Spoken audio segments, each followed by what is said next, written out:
do justice to this conversation, we have Dr. Ifeanyi Obiefuna.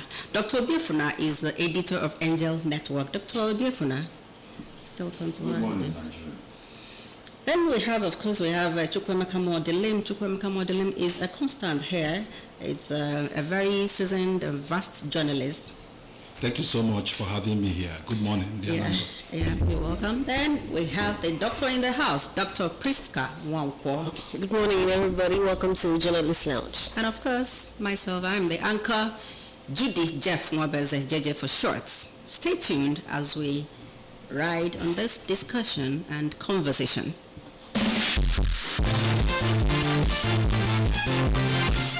As part of efforts to inform, educate, and entertain you better, ABS proudly presents Journalist Lounge, a dynamic news and current affairs program. Each week, we delve into pressing global topics including politics, the economy, health, education, security, agriculture, and much more. Tune in to ABS 88.5 FM every Thursday from 10 to 11 a.m. and be part of the conversation.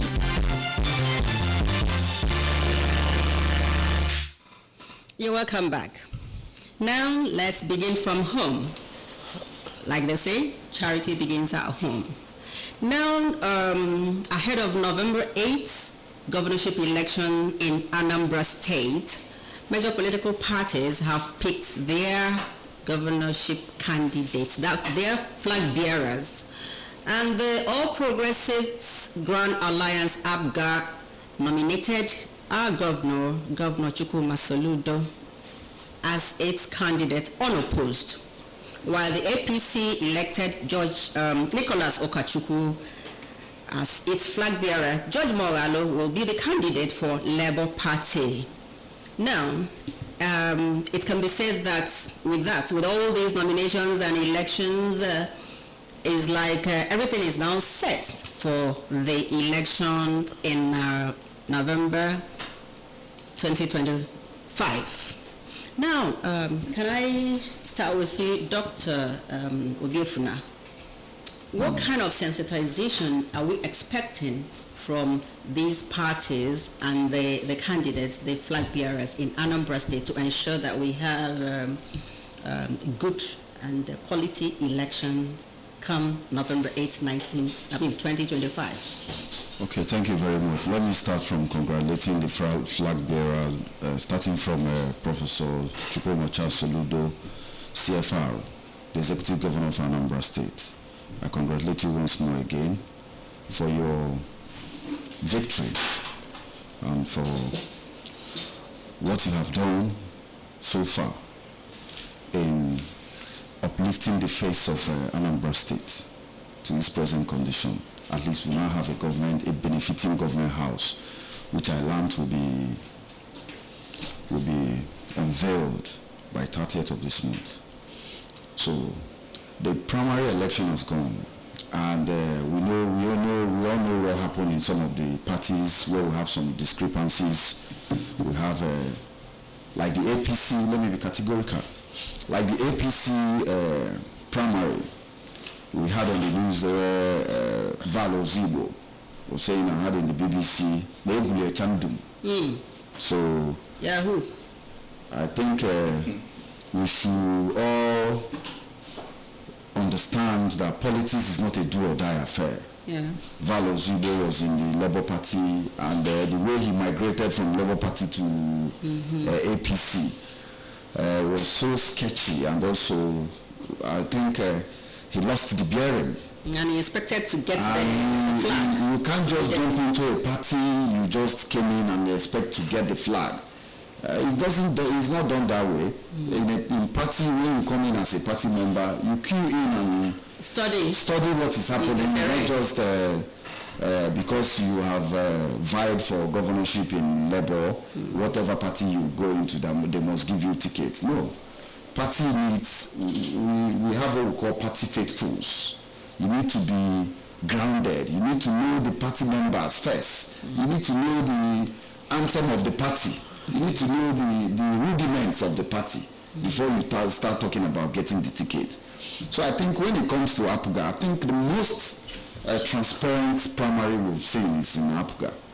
Because I think the executive governor has no contender because of what he has been able to achieve in the past 3 years.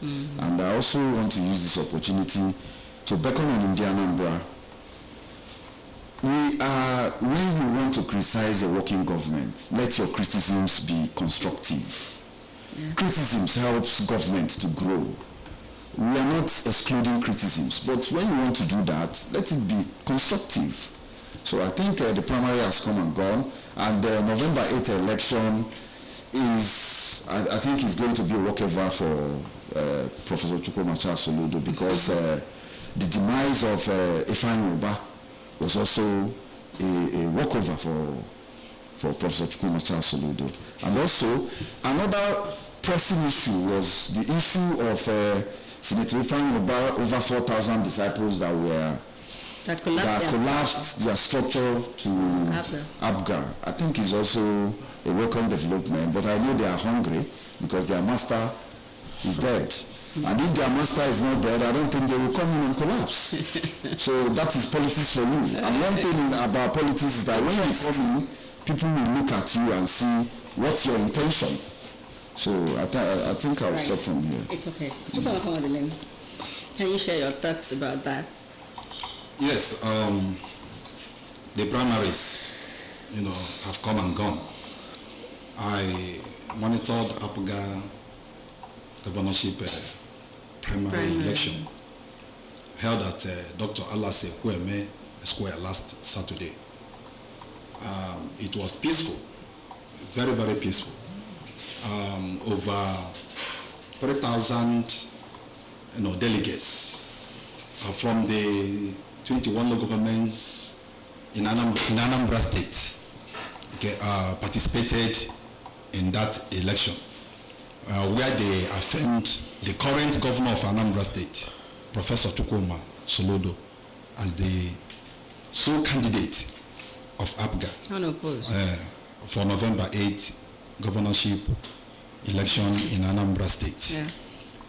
For them, those that spoke to me said that they did it because there is no need changing a winning team.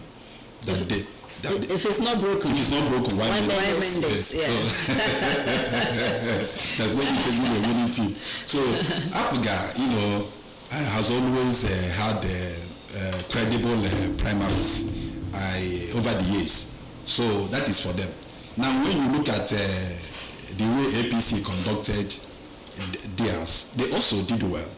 And you know that one thing about politicians is that at the end of every contest, losers will always complain about one thing or the other. Either they say that the list they expected to be used for the election was not provided, or that the exercise was marred with irregularities. On your brother ladder, we must always give a reason, why he or she failed.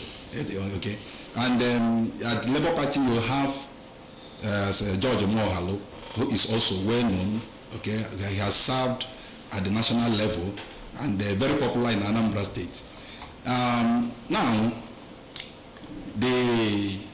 that is cast for Anambra governorship election. These candidates will begin now, okay, to talk to India Anambra, okay, why they should vote for them, why they should vote for their party. Serious sensitization. It's about serious sensitization. It's not about that the conservative governor did not do well, okay? But tell the people why they should vote for you.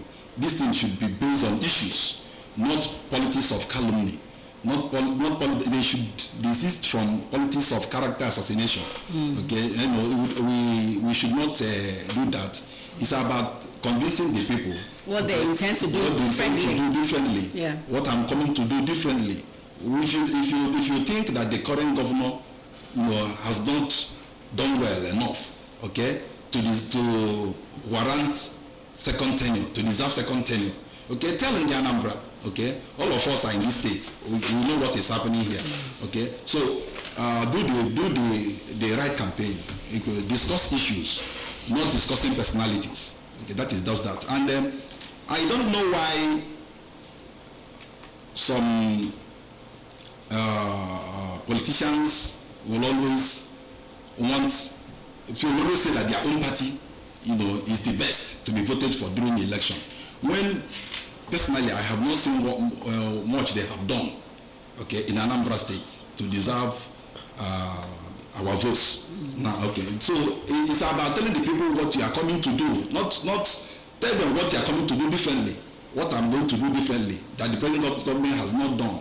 That is how to get the votes. Okay, so they should do it in accordance with electoral laws. That is as stipulated by our electoral act. You don't go against the electoral act while you are doing your campaign. Okay, so talking about Mr. Valozibo, okay, who complained of irregularities here and there. And Chandum, okay. Okay, this is what you always see. And after primaries, it's not today. It didn't start today. Okay. Yes, he joined APC. I think just 3 weeks to a few months to the primaries. Okay. And for me, there was no way he could secure the party's ticket. Okay, because judging from the time he joined, this is not just the party asking him to come and be their flag bearer. He felt there was no chance for him in Labour, and he decided to go to APC. Even though that some persons have done that in the past and still succeeded.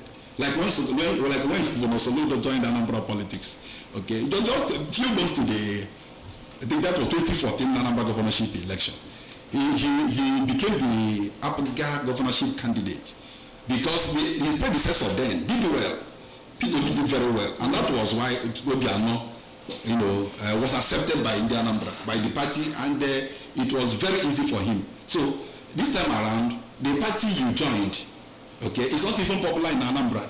It's not popular in Anambra, and some other persons, like their flag bearer, Nicholas Okachuku, has been with them, okay, working for them, okay, fighting for the party. Likewise, others. You don't expect the party to look at you to leave him and give you their ticket. It doesn't work that way. So all I'm saying is that the candidates who have emerged, okay, should do issue-based campaigns.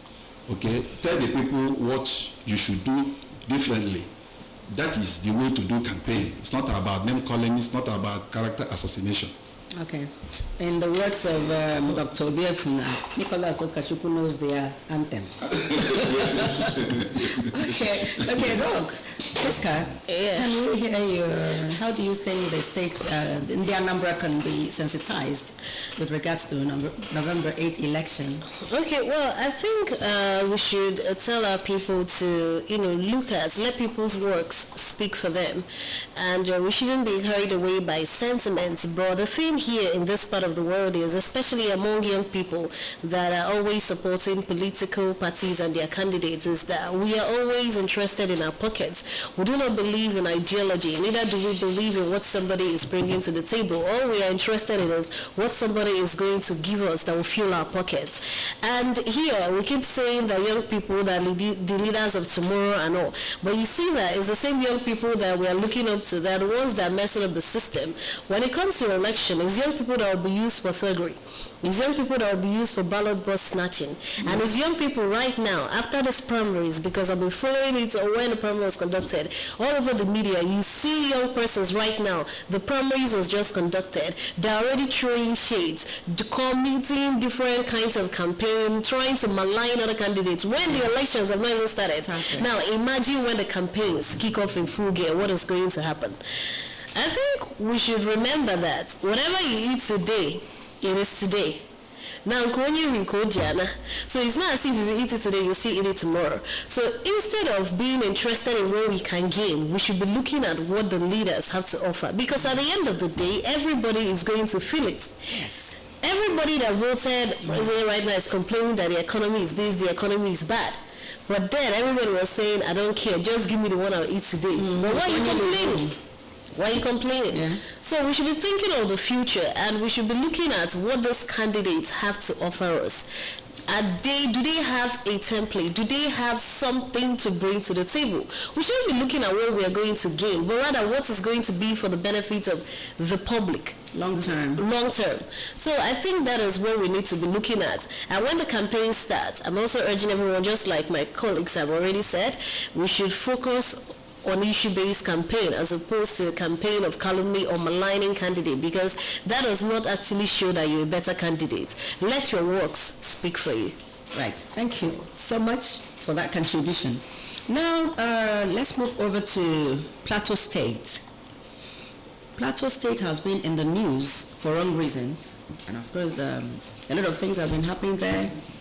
The security situation in Plateau State has become worrisome. A lot of killings here and there, and it is reported that about 64 communities have been taken over by bandits and gunmen. Too much. And it's worrisome, like I said. So what do you think can be done? And of course, we learned that the Inspector General has ordered the deployment of police troops, asset and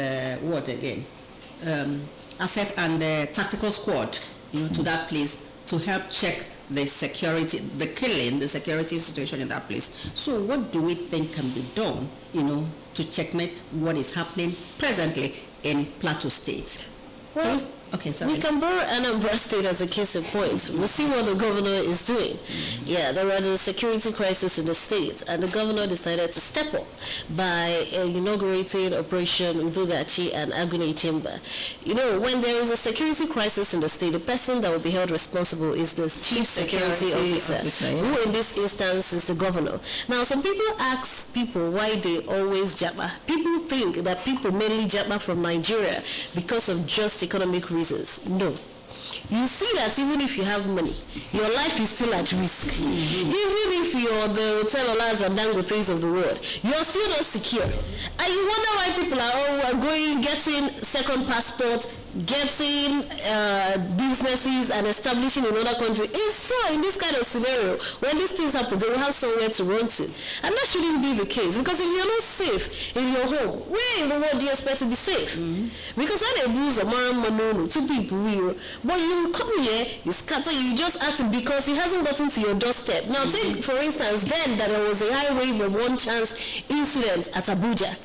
It was like the lawmakers are there, the senators, they live there. But it was like it wasn't affecting them because they all go with security details and all that. But it was when it now started getting to their doorstep, they decided to start acting. And that shouldn't be the case. Security of lives and property should be paramount to any government. And if you can't secure the lives and property of your citizens, what are you doing? If there is security, people will come and invest. If there is security, people will live freely. If there is security, there will be law and order. But when there is a security crisis, everywhere is just in a case of chaos and anarchy. So I think the governor needs to step up. But if he doesn't want to step up, he could come to Anambra State and ask Professor Soludo, what did he do differently? This was what we were talking about last week when during the case of the Edo Hunter incident. What's that people are scared? And when people feel that the governments that are relying on can't defend them, they will have to step up and start defending themselves. And that is going to be very chaotic. So I think the governors, the security officers, everybody, even the president, even if it means going to the federal government to request, just like they're deploying it now, do it. But your citizens, they need to be protected. That is, it's non-negotiable. But do you think it can start and end with deployment of troops, Don't you think that there has to be more to that than just deploy them? What are they going there to do? They do the needful. They should. That's why they're going there. That's the ones to go there and be singing kumbaya, praises and worship. But they are going there for a reason, and they should also. And I think at the community level, because sometimes I say that, I say neighborhood watch, know your neighbor. Most of these people that are around you, you know them. Just like we have local vigilantes. I think they should not just be talking about bringing troops. They should also work with members of the community. I understand where you're coming from now. Because these people are the ones with the information. And for any security effort to work, you need information. So I think they should also involve the local community members in this security crisis. Right. Thank you very much. Chukwemeka. In addition to what Priska said, I heard that the governor of the state, Caleb Motwang, has convened a meeting of security chiefs and interest groups, okay, to find a way of addressing the ugly trend. If at the end of the day, their meeting, does not yield desired fruits and the killings continue, President Bola Tinubu should declare a state of emergency In Plateau State. That is where it's actually needed. That is where it's actually needed. Not the one in River State. Okay? You see, these killings did not start today. It happened when former Governor Joshua Darie was in charge. Okay? A lot of people were massacred. At a point, the governor couldn't control the situation. And that was why former President Olusegun Obasanjo declared a state of emergency. State of emergency comes as a result of lawlessness, okay, killings, okay, that government could not control. Just like he said, we live in a society where there is no protection of lives and property, and that is why many Nigerians are migrating abroad, okay, for fear of being killed for just no tangible reason. Yeah. So government should ensure that Nigerians are safe in this country. Wherever they are, okay, their security should be granted. That will make them to stay here, okay, and work, do whatever they want to do. We should be safe in our own country. Security in his own country. Because that is the primary responsibility of government. Provision of security for the citizens is the primary responsibility of government. If government fails to do that, then that government is not working. That government is useless. Okay, I am in a country where people have no value for life. You see these bandits, the way they go about killing people, and sometimes government will keep quiet. Federal government will keep quiet because the people perpetrating these dastardly acts are first-class citizens. People they are afraid to touch. They don't want to, do the needful. I don't know why.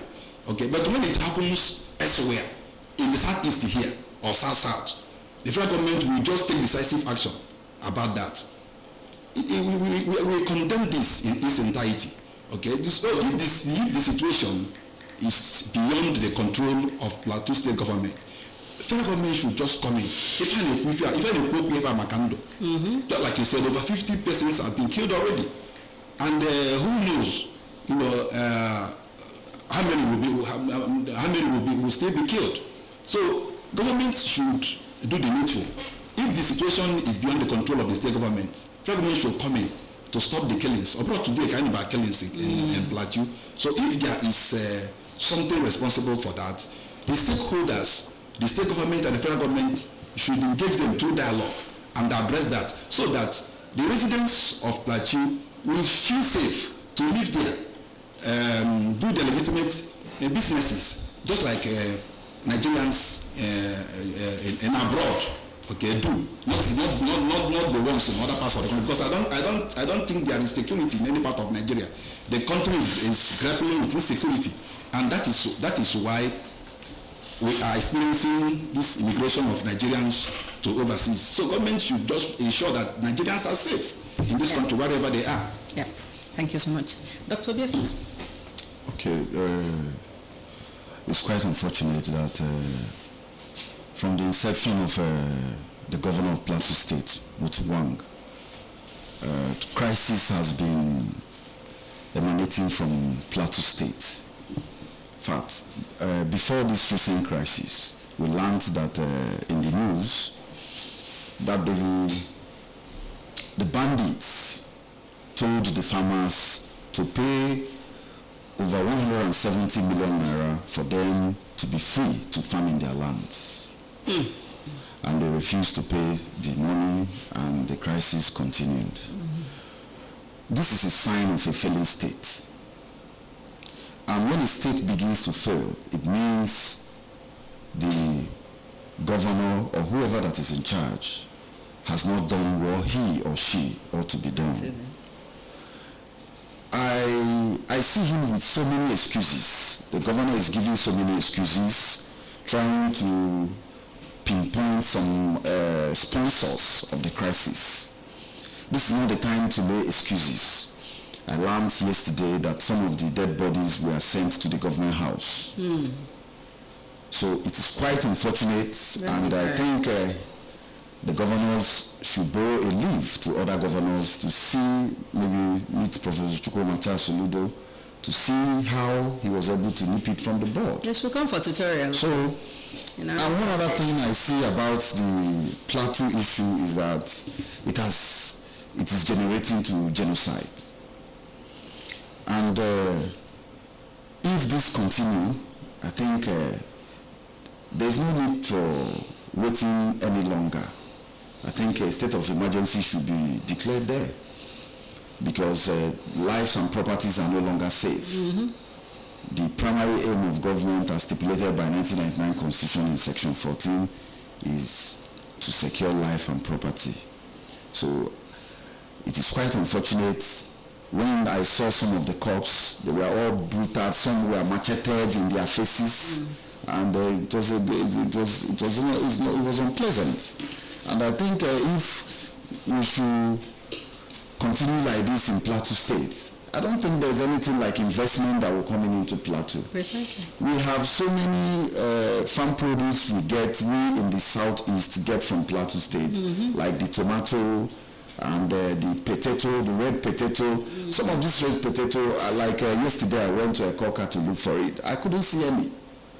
So this, when we are talking about insecurity, once it's affecting a state, it transcends to other states. Effect, yes. So there's no need saying it has not happened in our own state, because it's ironically will happen, we affect other states. Directly or indirectly. Directly or indirectly. Yeah. So I think Mr. President has done good by ordering the IG of police to send troops, but I think sending troops is not enough, because those troops, I don't know how long they will spend, but I think he needs to call a security meeting of the chiefs, the head of councils, the bodies that make up Plateau State. I think calling that security meeting will also give him an insight of what is actually happening in Plateau State. Because as it is now, is the real problem is still sketchy in our reports. Okay, right. Thank you. Thank you very much. Now, talking about, most of you mentioned the rate of migration, Japan, from Nigeria, from Nigeria to other countries, both African and non-African countries. Now, with the rates, our young people are migrating to other countries for the so-called greener pasture. One begins to wonder whether actually they are getting the greener pasture or they are getting yellow pasture or other colors. Now, recently we heard that, and that quest for greener pasture has landed a lot of people, a lot of young people. It has landed them to so many problems, so many both emotional and physical trauma, physical abuse, emotional abuse, and everything. Now, recently we heard that a court in Ghana, a circuit court in Ghana, has sentenced one Nikki Isabella, to prison for trafficking women, Nigerian women, for prostitution, commercial sex workers, in that place. Meanwhile, when these people were, before they left the shores of Nigeria, they were promised heaven on earth. They were going to provide this for them. They were going to do that. Jobs. Very lucrative, pay them in dollars and everything. They got excited because of the state of the economy. They got excited. They are going there to make money. But then, unfortunately, the money wasn't there. They were being used, brutalized, and emotionally abused by people. So, how can we curb this syndrome of jabbering, and how can we curb this idea of, especially the women, the young girls, being lured into some of these things because they cannot do anything meaningful in their country? Okay, thank you very much. I think this is a worrisome issue. Let me give you a scenario. I have a very good friend who is doing well in Nigeria. He had a building in, I think, around Commissioner's Quarter, a 2-story building. In 2021, he sold that building for 66 million naira and migrated to Canada. When he got to Canada, he started as a security staff. Still trying to make money to still come down here and buy land and start building. So when he told me what he was passing through in Canada, I told him, you see, you didn't do your research well. I think some of these issues are because of the fake life some of our brothers and sisters live in the US. They will wear canvas, be on the streets, be on Instagram and YouTube or TikTok. Facebook or TikTok, and start posing on a very beautiful environment. You will know that the person lives on a very small shanty. But he will be in McDonald's, he will be on the road, he will just be flashing goodies. Telling you that life is good. Telling you that life is good, that burger is just $2. So some of our young teenagers need to do research. That is why research, whoever that goes into research, I think doesn't make much mistake in life. Whatever you want to do, I am not against jabbering, but what I am against is not doing your research well, not having someone that will anchor you, someone that will guide you in abroad. Like those I know doing well in abroad, I think they came into the country they went to, and they had somebody to guide them, place them well where they will be. But those that I knew that went to abroad just to hustle, to find something, the way the system in abroad is, which I have learned, is that once you come in, your visa, the visa type you came in with, will affect whatever you want to do. Will determine whatever you will be in the next 10 years in abroad. So your preparation must start from why am I going to this country? Who will guide me in that country? What am I going to do in that particular country?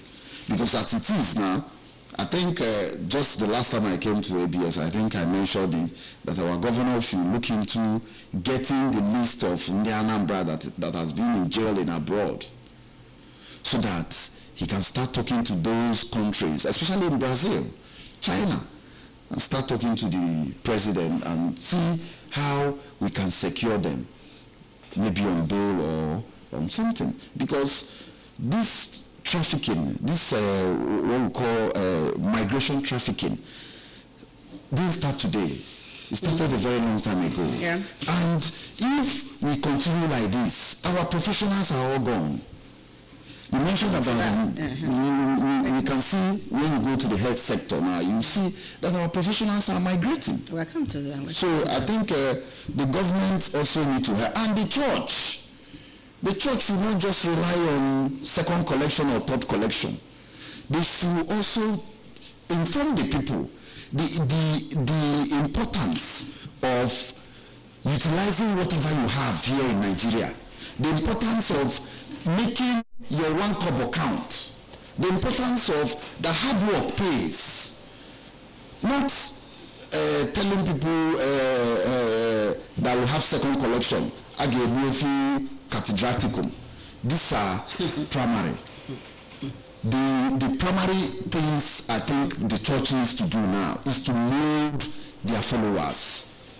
Thank you. Okay, right. I think without the church, I think it has to start from the home. It starts from the home. Yes, it starts from the home. It starts from the home. Yes, the parents. Yes. The parents. It starts from the home. Yes, it has to start because Yeah. you need to be content with what you have, what you're doing. Like you said, there's dignity in hard labor. Yes. Yeah, you can even work from home, work for those people. Thank God for ICT. You can even work for them and still earn in dollars without going to endanger your life. You know, the influence the church has is that some teenagers respect their pastor more than their parents. No doubt. And if you look at it, you see even some wives respect their pastor more than their husband. No doubt. So the church, for example, if you want to win this Anambra governorship election and you're against the church, I don't think you win the election. You have a point. We are not disputing that. You have a point. Okay, now, Chukwemeka Modeling, what do you have to say about that? It has to start from the family. If a child does not have good parents, the child is looking up to as role models. Peer groups will derail the child. That is why many young girls are being trafficked into prostitution abroad by these women who always want to remain rich through that way. And this thing starts when a woman comes home, her friends see her looking good.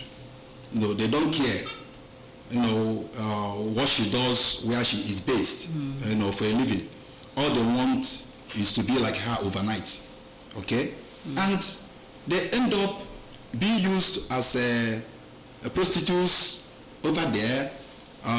Some even end up in the hands of, ritualists, okay, who kill them, harvest their organs, yes, and sell them over there, okay? So it's about, parents doing the right thing. Start on time to teach your children the benefits of hard work, patience, endurance, fear of God. The most important thing is fear of God. When you cultivate the fear of God in your children, they will live with it. They will live with it throughout their lifetime on earth. But when you fail to do that, the society will train them for you. We talked about some pastors, being more influential than the parents. Yes, because their parents have failed them. Some parents even encourage their children to go and make money anyhow. Yes, so when you have such parents, will you listen to them? There's nothing you learn from them. But they listen to their pastor who guides them, who teaches them the tenets of hard work, how to make it in life. So that is why they listen more to their pastors than their parents. If you are a good father or mother to your child, that child will always listen to you because you are telling him or her the right thing. What will help him? So coming to the church, I know the church is doing their best. All of us go to church and we listen to homily sermon. We know the right thing. We know what to do. But the thing is that if you don't allow that word you hear on daily basis, okay, to control you, no amount of preaching will make you a better individual. It's about you applying the teaching you receive, what you hear to your life. That is the only way to make you a better individual. So the church is playing their own part. The family should also play their own part. If the family is the first agent of socialization, that is where the child is born. So once they fail to get it right there, that child will be at the mercy of the society. So the thing is that we should discourage human trafficking. Government on their own part, okay, should provide employment opportunities for Nigerians. Create an enabling environment. Government should create an enabling environment for Nigerians to feel safe here, work here, and stop thinking about migrating to Europe, America, or Asia for greener pastures. Because where they are traveling, just like you said, many of them don't have enough information about those places. They go, what they work with is what those people who want to take them to those places tell them. We'll present to them. Present to them. Or if you had a and they end up being used, okay, as prostitutes. For many families today do not even know the whereabouts of their children. Precisely. Yes, we don't know. There is like a point of no return. A point of no return. Looking at lack of proper information. So that is that. Then again, the security. Government should, I've said it before, government should ensure that there is adequate security for lives and property in this country. Some of these people who are doing this are running to a place where they feel their life is secured. Okay, but ironically, there is no place in the world you have adequate security. We're not talking about adequate security. But at least if you are at home or your workplace, you feel secure. Where the system works. Where the system works. We're talking about where the system works. So if the system works elsewhere, it should work here. Government should learn from them. What did they do that makes theirs work? And replicate it here. Not like corruption. Okay, the money you invest in that area, when you discover that it's going to take huge sums of money to do this, they prefer to stash the money in their foreign accounts abroad. Okay, now thank you very much. Like the Bible, I think the Bible summarized everything, that you should train up a child in the way he should go, and when he grows up, he will not depart from it. Even if he departs temporarily. And we can have papi abu pastor, mami abu deaconess, but somehow that thing the parents will not, it will be haunting him, the thing will just be reverberating in his or her subconscious. Somehow he will still come back. Right. True. Well, I think they've said all there is to say, but while we also talk about the victims and their parents, we will also talk about the role of governments, because one would wonder, these people that keep going out of the country, or these individuals that are being trafficked out of the country, should they pass through the borders, they go through immigration, how did they manage to leave the country without anybody spotting this kind of irregularity? He said something about the governor finding out Anambra people that are in jail and all. In more developed countries, if you steal or something and they take you to the police station, or if you steal and you disappear, they will find you. Why? Because your fingerprint and your information is in their database. So how did these people manage to leave the country without NAPTIP spotting it, without immigration spotting it? Because when they now get there, he will now come and start. Every day BBC releases documentary of Nigerians illegally going abroad, being trafficked abroad, and yet through the sea, some people die. But yes, we have an agency that is supposed to be seen to the prohibition of trafficking in persons, which is NAPTIP. And it begs the question, what is now their responsibility? Is their responsibility not prohibition of trafficking in persons? So what are they doing? How do these people manage to leave the country without them noticing it? It's just crazy, because we keep asking why are people running away, why people they jump, but these are the issues. And for parents too, we also contribute to that. You place so much expectations on your children. For instance, some of the things that you couldn't achieve as parents, you feel that you're going to get it through your children. And that is what they keep telling people. Stop using children, or stop seeing children as a retirement plan, or everybody should just, you want to bring children, and you blame people that do not want to bring children into the world. And yet you bring children into the world, and yet you can't take care of them. Rather, you now place the family burden on them.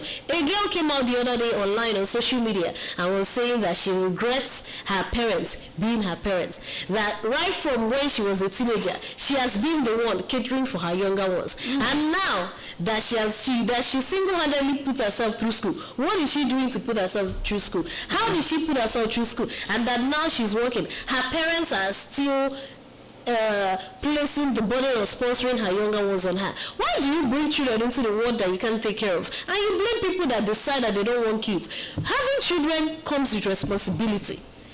And if you know you can't take care of that responsibility, you shouldn't bring them into this world. You museum, the burden of everything that ought to be your responsibility, you put it on them. Yeah. And then you come back a social media flamboyance. Most people, go for no offense to anybody, but go white. There is a reason why people do everything that they do. Upon the environment or their family situation, they're very good for them. Would they be falling victims to all those people? No. So the family, parents need to step up as well. In as much as I'm anybody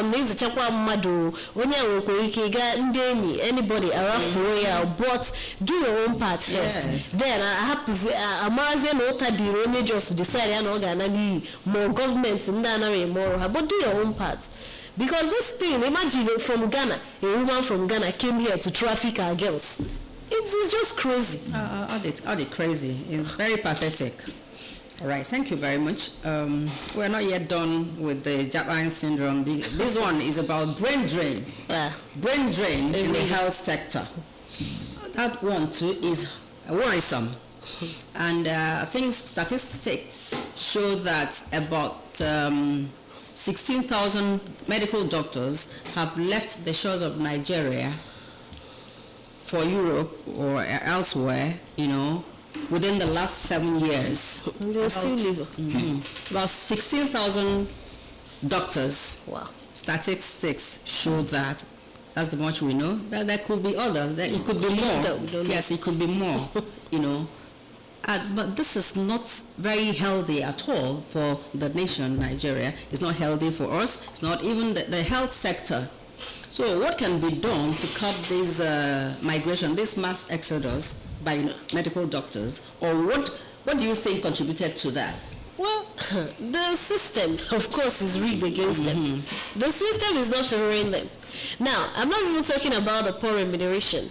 Neither am I even talking about the worker to patient ratio. Now, the World Health Organization recommends that it should be one doctor to 600 patients. But now, according to something I saw online the other day, they said according to research right now in Nigeria, it is one doctor to 5,000 patients. Look at the gap. From 600 that was recommended by the World Health Organization. Now, you're telling me that in this country, Nigeria, it's now one doctor to 5,000 patients. What is the fate of the healthcare? What is the fate of the doctor? What is the fate of the patients? Imagine the burnout where you have to cater to 5,000 patients as opposed to 600 that was a recommended guideline. You will be tired. I saw a movie where a doctor worked a lot of shifts and he started sleepwalking and fell through the balcony, and that was how he fell to his death.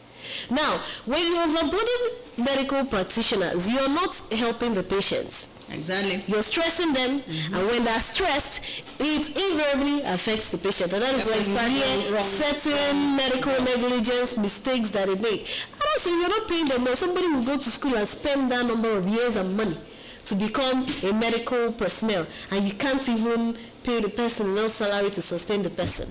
I had a friend that there was one time Saudi Arabia came for mass recruitment in Nigeria, ABSUT, Abia State University Hospital. They recruited about 5,000 doctors.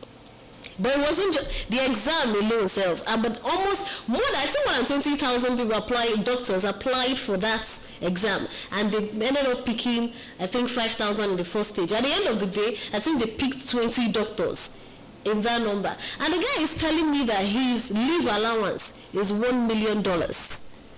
Now, how can you now tell somebody, you tell a doctor in Nigeria that kind of thing, and you expect the person not to be thinking of running away?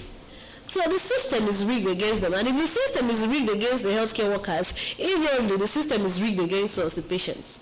I think we need to do better. Oh, yes. Thank you so much. Dr. Obiefuna. Well, I think the statistics that was given about 16,000, I think is underestimated. Because as we speak today, some are still on their way to the airport.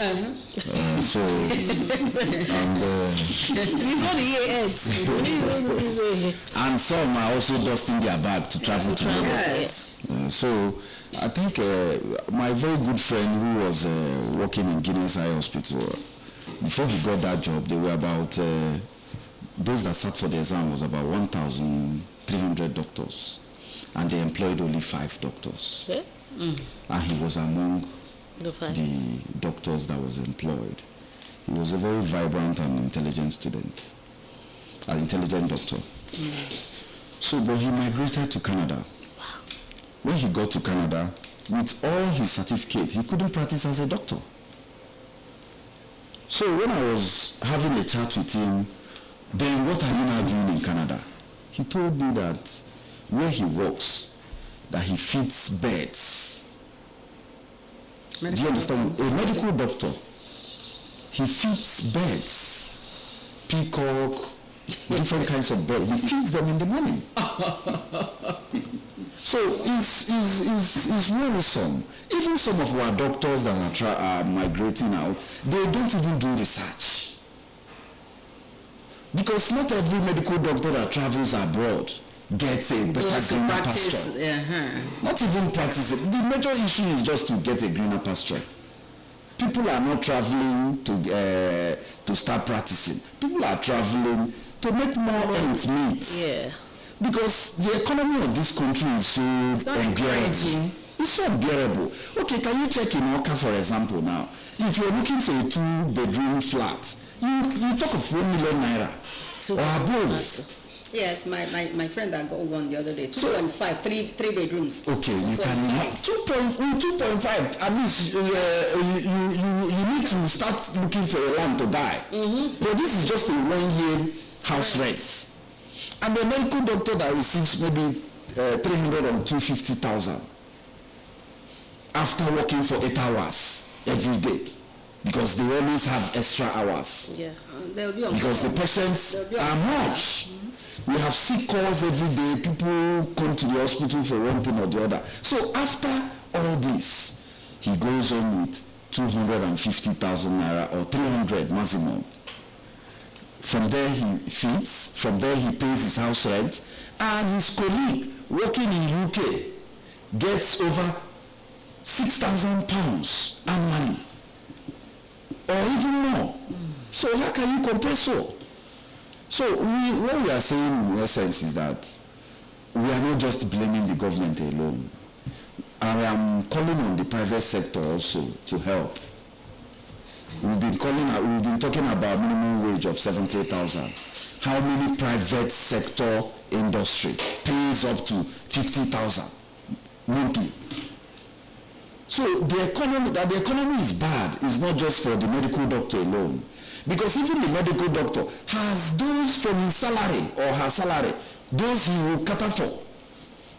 So if everything being equal, I don't think if the economy, if we allow the blame to be on the government cannot do it all. We need the private sectors to sit up, like these private hospitals now we have in around Nigeria. You see, they don't employ qualified doctors or nurses. We all know that. That is why when I get to the hospital, especially private hospital, I will ask you, are you a nurse or nurse Eliza? Which one are you? Because we have qualified nurse, then we have nurse Eliza. Yes. And we know what Eliza means. Those that will wear blue, Wax. put in their red pen and blue pen, Wax. learn for like 3 weeks or 4 weeks. On the job learning. They will now change their uniform to white. Okay, right. So, we are running behind schedule. Do you have anything to add to that, or In addition to what he just said, Because we're running behind. the man said of exodus of Nigerian doctors to Europe. Okay, you know the cause. Okay, the truth is that they are better paid over there than here. Okay, government should enhance their salaries. Okay, that will make them to stay here. Also provide security, ensure that Nigerians are safe working here. We wake up every day and hear stories of medical doctors being kidnapped from their homes, or Even Reverend Fathers have been kidnapped. places of work, the places where they work. That is why they are running from Nigeria. So, and today, if you go to the implication is that you go to hospitals, you find many patients, okay, who in their need of medical attention, okay, while medical doctors are in short supply, and they will not get it. And the quality ones, the qualified ones are migrating. The quacks are taking over the jobs. Okay, your record is dead too. Okay, when somebody is ill and the person goes to hospital, the person will not get adequate Medicare. So that is that. Government should address this by paying them well. Where they are running to. Why they should be paid well here. There's no reason why a senator should be taking home over 18 million naira monthly. A doctor in a public hospital, only 150,000 naira. That's crazy. That is massive money to man. Okay, I don't like that. So government should encourage them. Make sure that provide a better working condition for them. Especially those in the rural areas. You go to rural areas, if you like in the whole community there could be only 2 doctors, okay, attending to patients there. So it's the onus is on government to encourage them to stay here so that the migration will stop. Okay, right. Thank you very much. I think before we go now, just a very quick one. Recently, we all know that President Donald Trump came up with a reciprocal tariff, reciprocal tariffs, on imposed on some countries, Nigeria inclusive, and of course Africa. Then for Africa and Nigeria in particular, the policy will sure threaten the already fragile economy. Then what do we do about this? Should we just, and with that, Nigeria is already on edge about this, yes. So what do we do? Do we just do we stand up to that, or say maybe anything from America can come in, anything goes? What do we do about these reciprocal tariffs imposed on Nigeria by President Trump? Just one word, because we are already... Okay. For me, I think Trump is a fire force. The tariff is 50% increase. So, and if it's 50% increase, what it means is that the purchasing power will reduce and the demand will reduce because of the high cost of exporting goods to US. It's not just from Nigeria alone. Any country like those in US importing phones from China into US, they all have 50% increased tariff. So the effect of those tariffs is that those of Nigerians that export food items to America will also reduce. And what it means is that our products will no longer be needed. And I am equally for it. I support what Donald Trump is doing. I want our products to be enough for us first before talking of exporting. We don't have enough. It's all right. It's okay. Okay, we get that. Please, I think it's here we draw the curtain on this week's edition of our News and Current Affairs program, Journalist Lounge. From all of us here in the studio, from Dr. Obiefuna. Thank you, the Anambra. Thank you, dear listener, for being a part of this program. Dr. Priska. Thank you, everybody. Join us next week on Journalist Lounge. And from me, the anchor, Judy Jeff Mwabeze. It's been a nice time staying with you. Join us next week, for another interesting edition. Thank you, and God bless.